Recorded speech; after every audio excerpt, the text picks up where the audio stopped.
ইউসুফ যা বললো 3 দিন পর তাই ঘটে গেল। কারাগারে সবাই অবাক হলো। হ্যাঁ, যেহেতু 3 দিন পরে হরিণব নিতে আসছে তাদেরকে, এবং তারা নিশ্চিত হয়ে গেল যে যেহেতু ইউসুফ যে ঘটনার কথা, যে স্বপ্নের ব্যাখ্যা দিয়েছিল, এখন সেটাই ঘটবে। এর উপরে তাদের ঈমান আরো বেড়ে গেল যে না, আসলে আমাদের অন্তর তো কালিমা পড়ে দেওয়া, যেহেতু অনেকদিন তারা আমন খোদার ইবাদত করেছে, যদিও তারা ঈমান এনেছে, যদিও বলেছিল যে 3 দিন পরে এই ঘটনা ঘটবে। আরো কারাগারের ভিতরে ওই যে আরেকজন আছে নীলুফার করতে।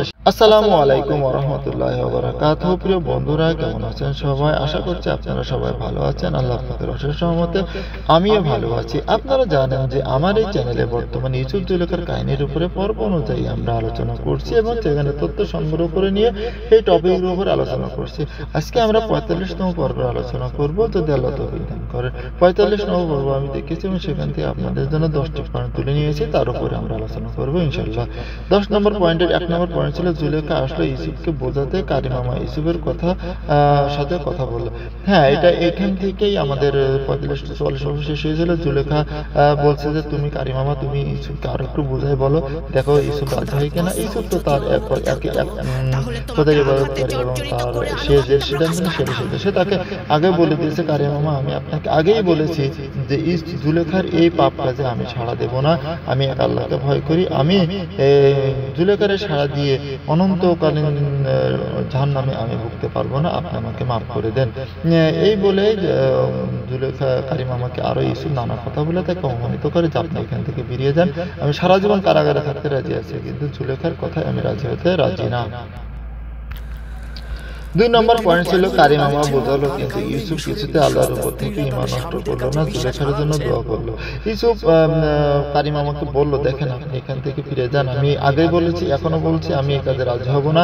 এবং সে আরো বরঞ্চ জুলেখার জন্য দোয়া করলো, কারণ এই জন্য দোয়া করলো যে জুলেখা ইউসুফকে ছোটবেলা থেকে রাজকীয়ভাবে লালন পালন করেছে, যে ছিল কুয়ার ভিতরে, যে ছিল মিশরে গোলাম হিসেবে কিনা হলো, অথচ গোলাম হিসেবে ব্যবহার না করে তাকে ছেলের মতন লালন পালন করলো, ছোট থেকে বড় করলো, অবশ্যই সে তার প্রতি কৃতজ্ঞ। সেই জন্য সে বলে আমি জুলেখার জন্য দোয়া করি, তাতে জুলেখা এই কুমন্ত্রণা, এই কুচক্র থেকে সে ফিরে আসে এবং সে প্রতিবার সংসারের ভিতরে ভালো সুখকর সংসার করে। কারিমা পরবর্তীতে সেটাই বললো যে আমার জুলেখার জন্য আফসোস হয় যে প্রতিবার মতো একজন রাজকীয় এবং প্রতিবার মতন একজন স্বামীকে পেয়ে সে তোমার মতন একজন লোকের কাছে নিজেকে সমর্পণ করতে চায়, এটা আমার জন্য জুলেখার জন্য আফসোস হয়। কারণ ইউসুফও জুলেখার জন্য দোয়া করে দিল। 3 নম্বর ছিল ইউসুফের খবর নিয়ে আসলো, সে মুসাফির যার সাথে পাথর ভাঙতি হিসেবে দেখা হলো। হ্যাঁ, ওই যে লোকের সাথে কেনানি, যে লোকের সাথে ইউসুফের পাথর কাটার সময় দেখা হয়েছিল, সেই লোকটি ইয়াকুবের কাছে আসলো তার খবর জানানোর জন্য। সে একে একে তাকে বললো যে একটা ছেলের সাথে দেখা হয়েছিল, ছেলেটা এরকম তোমার খোঁজ খবর নিল, বললো যে কেনানে সবচেয়ে ভালো কোন লোকটি আছে, পুরান লোকটিটা আছে, প্রভাবশালী লোকটি আছে, আমাকে এরকম জিজ্ঞেস করলো, আমি আপনার কথা বলেছিলাম। ওই ছেলেটি কারাগারের ভিতরে আছে এবং কারাগারের সকল মানুষের জন্য দোয়া করতে বলছে। 4 নম্বর ছিল স্পষ্টভাবে ইউসুফের খবর দিল সেই মুসাফিরও, অস্পষ্টভাবে খবর দিল মুসাফির ইউসুফের জন্য দোয়া করতে বলল। হ্যাঁ, সে ইউসুফের যেহেতু নাম বলে না, সে বলছে যে যেহেতু 12টা শাখা ছিল, একটি শাখা ভেঙে গেছে, সেই শাখার জন্য যাতে দোয়া করে এবং কারাগারে আরো অনেক মানুষ আছে তাদের জন্য যাতে ইয়াকুব নবী দোয়া করে। সে বললো কেন সে নাম বলে নাই, কেন সে বলে না? তখন সে বললো যে হ্যাঁ, এটা আমার ইউসুফ হতে পারে, সে দেখতে কেমন, সে যত এখন কারাগারে আছে ইউসুফ। তারপরে বললো যে না, আমার ছেলে কারাগারে কেন থাকবে? এইভাবে সে অস্পষ্ট ভাবে ইয়াকুব বুঝতে পারলো না যে আসলে ইউসুফ কে অন্য কেউ। 5 নম্বর পয়েন্ট ছিল রাজ দরবার থেকে আজ্ঞা মোহরকে দাওয়াত পাঠালো এবং সবাই চিন্তিত হলো। রাজ দরবারে যেহেতু বড় অনুষ্ঠান আয়োজন করা হয়েছে, যে যেখানে সমস্ত লোক হাজির থাকবে এবং সেখানে আবিকুসকে সাক্ষী হিসেবে সমস্ত কথা খুলে বলা হবে, এই জন্য আজ্ঞা মোহরকে দাওয়াত দেওয়া হলো। তার আরো সঙ্গী সাথী সহকারে রাজ দরবার থেকে চিঠি পাঠানো এবং পয়গম পাঠানো হলো।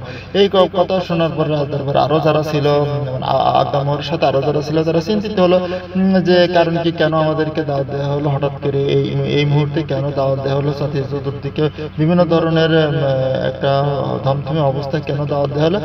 কিন্তু আজ্ঞা মোহর তখন দাওয়াতটা কবুল করে নিল, কারণ এছাড়া তার করার কিছু ছিল না। 6 নম্বর ছিল রাজার দাওয়াত পেয়ে সকল পুরোহিত চিন্তিত। রাজার দাওয়াত যেহেতু পেয়ে গেছে, আজ্ঞাময় বললো যে ঠিক আছে আমরা দাওয়াত কবুল করলাম। তখন পুরো অন্যান্য পুরোহিতরা বলে যে কেন আপনি দাওয়াত কবুল করলেন, এই মুহূর্তে কি এই দাওয়াত কবুল করা আমাদের ঠিক হয় না। তখন বললো যে না, আমরা দাওয়াত কবুল না করি তাহলে আমরা আরো অনেক ঝামেলা পড়ে যাবো, আরো আমরা সন্দেহের শিকার হবো, এমনিতে আমরা সন্দেহের ভিতরে আছি। এই বলে অন্যান্য পুরোহিতরা আজ্ঞাময়কে চিন্তিত করলেন হিসেবে। 7 নম্বর ছিল হরিণহব আসলো আফুপিস ইরানুস কেমনিকে নেওয়ার জন্য। ওই যে ইউসুফ বলেছিল যে 3 দিন পরে তাদের যে বিচারে ফায়সালা হবে, সেই ঘটনায় ঘটে গেল। 3 দিন পরে আফুপিস ইরানুস এবং কিমুনিকে নেওয়ার জন্য হরিণহব আসলো এই জাবিরা কারাগারে এসে বলে 3 জনকে পাঠাও, রাত দরবারে তাদের বিচার হবে। 8 নম্বর ছিল শব্দের ব্যাখ্যা। ইউসুফ যা বললো 3 দিন পর তাই ঘটে গেল, কারাগারে সবাই অবাক হলো। হ্যাঁ, এটা হচ্ছে 3 দিন পরে হরিণহব নিতে আসছে তাদেরকে, এবং তারা নিশ্চিত হয়ে গেল যে যেহেতু ইউসুফ যে ঘটনার কথা, যে স্বপ্নের ব্যাখ্যা দিয়েছিল এবং সেটাই ঘটবে। এর উপরে তাদের ঈমান আরো বেড়ে গেল যে না, আসলে আমাদের অন্তর তো কালিমা পড়ে দেওয়া, যেহেতু অনেকদিন তারা আমন খোদার ইবাদত করেছে, যদিও তারা ঈমান এনেছে, যদিও বলেছিল যে 3 দিন পরে এই ঘটনা ঘটবে। আরো কারাগারের ভিতরে ওই যে আরেকজন আছে নীলুফার কুত্তা, সেনা না হবে উল্টা পাল্টা কথা বলে। তখন কারাগারে যারা ছিল তারা অনেক সময় ভুলছিল আসলে কি ঘটনা ঘটবে কিনা, এটা নিয়ে তাদের মনে একটু সন্দেহ ছিল। কিন্তু 3 দিন পরে যখন হরিণহব তাদেরকে নিতে আসলো, তখন তাদের মনের ভিতরে খটকা লেগে গেল যে না, আসলেই তো ইউসুফ যা বলেছিল সেটাই ঘটতে চলেছে। 9 নম্বর ছিল সবাই দুজনকে বিদায় দিল চোখের জলে। ইউসুফ ভুলে আমিন হতেবকে বললো তার কথা বলতে ইরানুসকে। তখন ওই দুজন যদি যাচ্ছে এবং যদি এখানে হৃদয় ভিতরের ঘটনা, একজন মানুষকে মেরে ফেলে দেওয়া হবে বিচারের কাঠ করে এবং সেটা সত্য হবে, এই জন্য সবাই কান্নাকাটি করলো। ইরানুস এবং আফুপিসকে সবাই বিদায় দিল, আর আফুপিস কান্নাকাটি করতে লাগলো। ইউসুফ তাকে জড়িয়ে ধরে তাকে সান্ত্বনা দিল, তুমি চিন্তা করে না, তোমার জন্য আমি আল্লাহর কাছে সুপারিশ করব। এবং এই সুযোগে ইরানুস বলল যে আমি তোমার কথা আমি হয়তো বলবো যে একজন নির্দোষ মানুষ কারাগারে আছে। তখন ইউসুফের মুখ ফুসকে বেরিয়ে চলে যায়, ঠিক আছে আমি হতেবকে তুমি আমার কথা বলিও। এই কথায় সে বলে ফেললো, আমি হতেবকে বলার জন্য ইরানুসকে বললো। 10 নম্বর 3 জন একসাথে হয়ে সবাই অবাক হলো এবং যাওয়ার পথে 3 জনের কথা। হ্যাঁ, যখন গেটের কাছে কিমনি দেখলো যে ইরানুস এবং আফুপিসকে খোঁজার জন্য সে এই কারাগারে এসে আটকা পড়ে গেছিল এবং সে কারাগারে এসে তারা পাশাপাশি ছিল।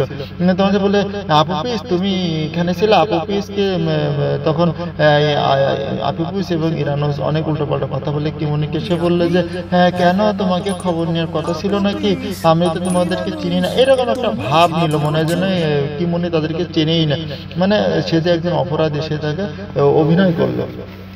আর আফুপিস এবং ইরানুস বললো যে তোমাদের খবর আছে, যদি সাজা পায় তোমাদেরকে আমি মেরে ফেলবো, এই ধরনের একটা হুমকি দিল। মেন কথা হলো যে এখানে কথার ফাঁকে একটা ভুল করে একটা কথা বলে ফেললো ইউসুফ যে আমিন হতেবকে আমার কথা বলিও। এই কথার উপরেই সে মানে পরবর্তীতে অনুশোচনা করলো, কারণ একজন বলল যে তুমি যেহেতু নিষ্পাপ নির্দোষ, এখানে আমিন হতেব যদি তোমার কথা শুনে তাহলে তোমাকে এখান থেকে বের করে নিয়ে। তখন বললো যে আমি কি এই কথা বলেছি? বললে হ্যাঁ, তুমি তো এই কথা বলেছো। তখন সে চিন্তিত হয়ে যায় যে আমিন হতেবের চেয়ে বড় মালিক আমার, আমি তাকে না বলে আমি আমিন হতেবের কেন বলতে পারলাম? এটাই তার মুসফুসকে বলা। আসলে এখানে একটা শিক্ষণীয় বিষয় হলো আমরা যা বলার যা কিছু করার আমাদের আল্লাহকে বলা উচিত, কিন্তু আমরা আল্লাহকে না বলে অন্য জায়গায় বলি, আর অন্য জায়গায় বলে আমরা বিপদ হয়ে যাই, শিরকের সাথে আমরা মিশে যাই। এবং এখানে একটা শিক্ষণীয় বিষয় থেকে যে এই কথাটা বলার কারণেই কারাগার তার সমাপ্তি হওয়ার কথা ছিল, কিন্তু তার কারাগারের মেয়াদটা আরো বেড়ে যায়। পরবর্তীতে আমরা এই বিষয়টা আরো দেখতে পারবো।